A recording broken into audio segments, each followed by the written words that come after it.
bismillah. magacaygu waa deeqa aadan muuse, deeqa afro. waxaan fiideogan duubayaa 12 bisha 7 2017 maalin jimca. waan salaamayaa dhammaan inta fiideogan daawata ama dhageysan doontaba. waxaan inagu salaamayaa salaanta islaamka. assalaamu calaykum waraxmatullaahi wabarakaatu.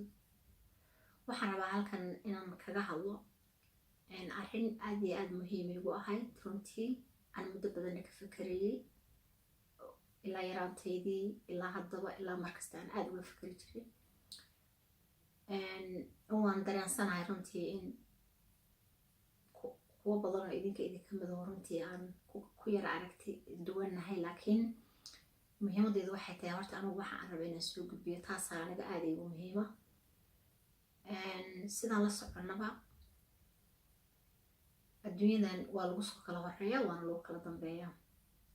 aniguse waxaan hadda maanta halkan usoo fadhiistan codsanayaa waxay tahay in ilaahay subxaana watacaalaha maalintuu i oofsado, oo kolley dadna waa iga dambeyn doonaa, dadna waa iga horeyn doonaa, wax iska caadiya.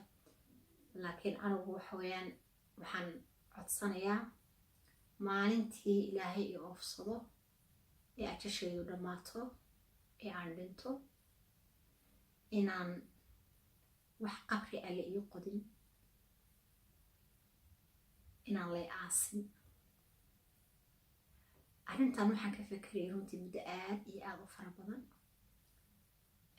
dhinaca diintan ayaan la iila cararin markiiba, sababtoo ah waxa weyaan diinta islaamka oo aniga aan ku dhashay, ee aniga aan jeclahay, ee aan ku dhiman doono insha allah, si wanaagsan uma aqaano.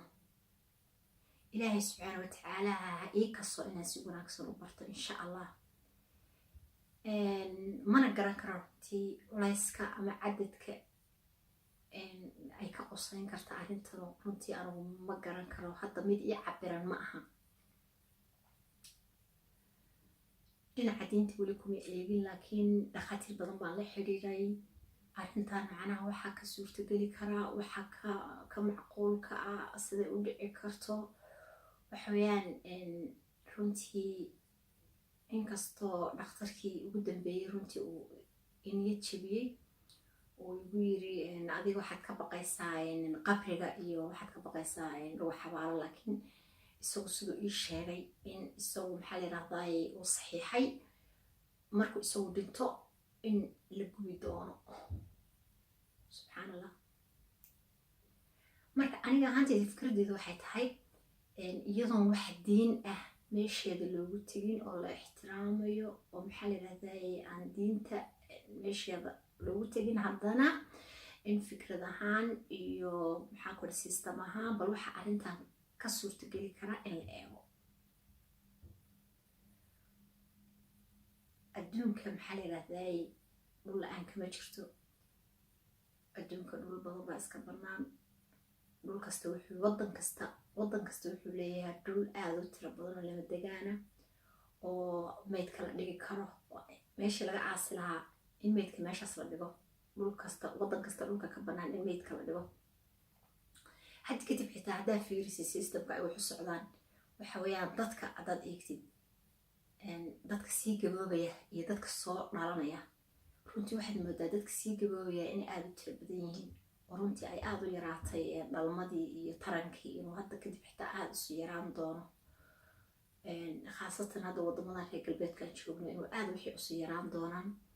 halkaasna ay fursad tahay oo runtii ay kasoo bixi karto dhul aad u tiro badan oo dadka dhinta la dhigo ama lagu kiib gareeyo meesha laga aasi lahaa.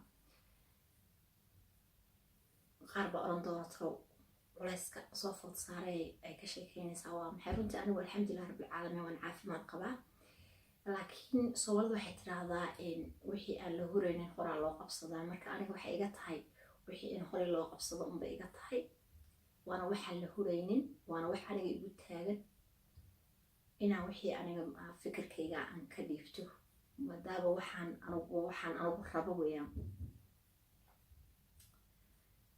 anigu waxaan kasoo horjeedaa oon halkaan usoo fadhiyaa, ma rabo qof kasta oo iga geeri dambeeya arrintan qusaysaa anigu in lay aaso diyaar uma ahi.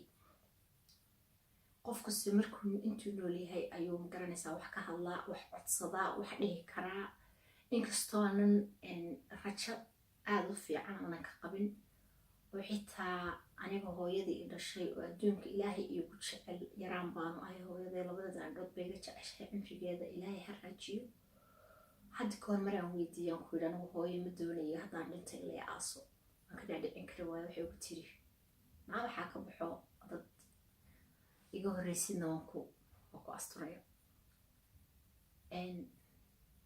awalna maxaa la yidhahdaa aan qofba mar farta ka xiri jiray, walaalo dad iga nolol dambeysad u sheeg, dadka qabriga neecahay yaa lay gelin.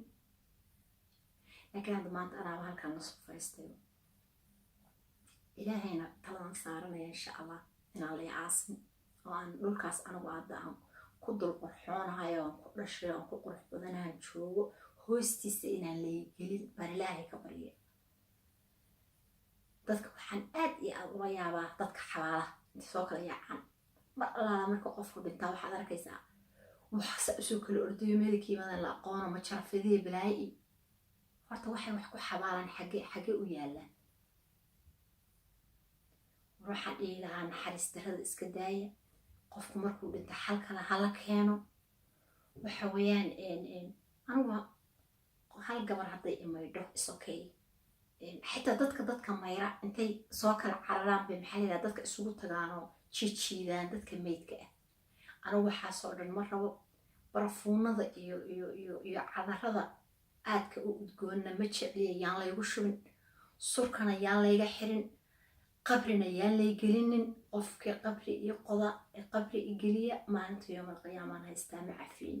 ajar iyo xasanaadna ka heli maysid xabaashayda. qofkii ii soo ducaynaya ama si wanaagsan waxa weeyaan ii wanaajinaya deeskuud. laakiin in aniga la xabaalo oo dad ciidigu wajiga iga shushubaan ma rabo. subxaan allah. ilaahay baan ka magan gala. ilaahayna waxaan dacwo kaga ahay dadkiisa iyo qabriyada. anigu khaasatan waxaa ninkii qofki wuxuu yidhi qof baa yidhi baa layidhi qof aniga yiri dad iska reeb. anigu waxa weeyaan arrinteeda aan ka hadlayaa waa taas. ma rabo in lay aaso. dhul qurux badan baan ku dhashay. waxa weeyaan xitaa dhulka aadaan cabirto oon dhulkayga aan dib ugu noqdo meesha aniga aan ku dhashaan jeclaan lahaa in geed lay saaro. anigu waxaan ku dhashay meel booq la yidhaahdo dhinaca Etoobiya ah. hooyo ku dhalatay, aabahay booduu ku dhashay. dhulkaas aan sheegaya dhul aada u kala fog ma aha. dhul maxaa la yidhahdaa hawd aweeye, geedo badan leh, roob baa ku da-a maalin kasta maasha allah. waa cadar kulayl male. dhulkaas geed halay saaro. qofka iga dambeeya ayay arrintan qusaysaa. aniga ilaa xabaalo ma rabo. ilaahay baan ka magan galay. ajar iyo xasanaad ka heli maysid. dadka xabaalo waxaan oran lahaa naxariistu ha idigu soo duxdo. weligaya allah xitaa dhurwacyo yaroo korkayga saaran xitaa gacanteyda uma quureyn inaan ku dilo. iska middaa qof la xabaale wallaahi wixii dusheeda saaran cayayaan intaan arko inaan dhaha maane inaa xitaa gacan ku taabta lagama yaabo. naxariistu ha idigu soo degto. dadka yaan la xabaale. xal kale hala keeno.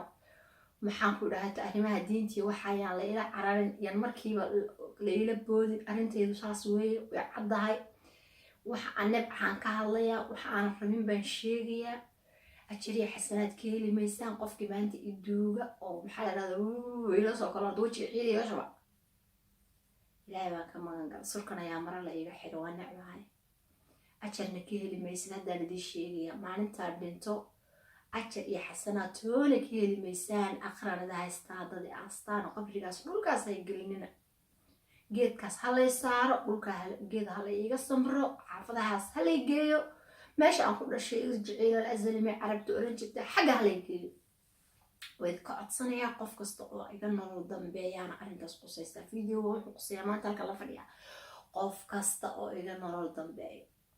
qof kasta oo iga nolol dambeeya oo aniga videogaas daawado kan daawan ma qusayso. laakiin kii videogaas daawado oo aniga halkaas anoo soo fadhiya ee arkow maalintii aan dhinto waxa weeyaan asxaabtana waxaan leeyahay haddaba igu yidhahdaa deeqa adduunka kaale kusoo wareega xaggan iyo xaggan maalintaasaan wareeg u baahanahay maalintaas diyaaradaha lay saaro halaygeeyo meeshaas geed ha lay saaro halayga soo wado geedka korkiisa hala ii firaasho hala ii geeyo raka hala ii sameeyo wax geedaha lagu sameeyo waa codsi ku socda qof kasta oo iga nolol dambeeya asalaamu calaykum waraxmatullaahi wabarakaatu qabriga waa necbahayaan lay gelina